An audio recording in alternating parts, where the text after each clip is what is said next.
परम शांति बाबूजी आपका स्वागत है। और आज हम ये जानना चाहते हैं शक्ति, महाशक्ति और परम महाशक्ति का डिफरेंस जानना चाहते हैं। पर मैं अपने श्रोताओं की ओर से एक और भी क्वेश्चन आपको कहना चाहता हूँ। बाबूजी, आज तक हमने बहुत सारी देवियों का नाम सुना है। ज़्यादातर लोग माँ जगदम्बा को मानते हैं, माँ वैष्णो को मानते हैं, और ये अलग अलग शक्तियों की हमेशा से उपासना होती रही है। नवरात्रि के दौरान भी नव शक्तियों की उपासना होती है। और आज हमारे भारत देश के अंदर हर जगह, हर खेतों में कहीं ना कहीं शक्तियों की उपासना होती रही है। लोग छोटी छोटी देवियों की उपासना करते हैं, कोई ढबोड़ी माता, कोई क्या माता, मतलब ऐसी हजारों और मैं तो कहूँगा लाखों माता आ चुकी है, देवियाँ भी आ चुकी हैं। तो अब मनुष्य बहुत कंफ्यूज है और वो ये जानना चाहते हैं कि ओरिजिनल शक्ति कौन है, महाशक्ति कौन है, परम महाशक्ति कौन है, किसकी आराधना करनी चाहिए, कैसे पावर लेनी चाहिए। रियलिटी में भक्ति मार्ग से आगे अगर वो ज्ञान मार्ग में जाएं तो इसका रहस्य वो कैसे समझे, आप बताइए। देखो, इस ब्रह्मांड का थोड़ा रहस्य समझना पड़ेगा कि इस ब्रह्मांड की इस हमारे ब्रह्मांड की शक्ति, आदि शक्ति जिसको कहते हैं जी, वो शिव की अर्धांगना कहते हैं ना, अर्धनारीश्वर भी कहते हैं। जी जी जी। तो शिव की अर्धांगना है। शिव है परम पुरुष।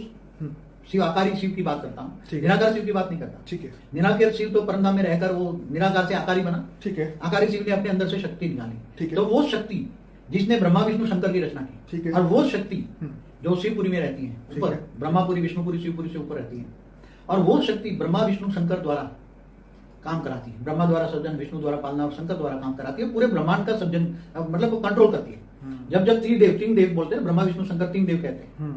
त्रिदेव को जब भी कोई कठिनाई होती है, असुर नहीं मरता, तब वो महाशक्ति के पास जाते हैं, और महाशक्ति उसको कोई अवतार होता है वो असुरों को मारने के लिए, और वो असुरों को मारकर फिर वापस ऊपर चली जाती है। तो ये एक ब्रह्मांड की बात है, एक ब्रह्मांड की शक्ति है।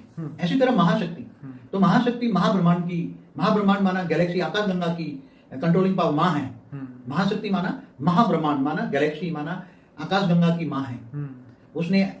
उसके द्वारा महाशिव और महाशक्ति ने निराकारी रूप में मिलकर, महाशिव ने निराकारी रूप में, निराकार में भी जो हम लाइट और माइट कहते हैं, तो लाइट माना शिव और माइट माना शक्ति। तो शिव शक्ति काम कराते हैं। इसी तरह महाशिव महाशक्ति पूरे ब्रह्मांड को कंट्रोलिंग करती है। महाशक्ति हमेशा अनंत कोटि ब्रह्मांडों को कंट्रोल करती है, और वो महाविष्णु की रचना करती है, महाब्रह्मा, महाइंद्र, वहाँ हाई क्वालिटी आत्माओं की रचना करती है वो महाशक्ति द्वारा। ऐसी रचना करके अनंत कोटि ब्रह्मांडों को वो संचालन करती है। जरूर पड़ने पर अनेक रूप निकाल के महाशक्ति अपने अनेक रूप निकालती है और अनंत कोटि ब्रह्मांडों का संचालन करती है। उसको महाशक्ति कहेंगे, महाशक्ति। और उससे आगे वो गैलेक्सी की है, तो वो इससे ऊपर है यूनिवर्स, परम महाब्रह्मांड, तो परम महाशक्ति है। वो अनंत कोटि गैलेक्सियों को, मतलब खरबों गैलेक्सियों को वो चलाती है, परम महाशक्ति। तो परम महाविष्णु, परम महाब्रह्मा के द्वारा ये सब सर्जन होता है, विसर्जन होता है। सब ब्रह्मांडों का, अनंत कोटि ब्रह्मांडों का सर्जन विसर्जन होता रहता है महाकाल प्रलय में। ऐसे इससे आगे परम महाशक्ति, परम महाशक्ति आगे बढ़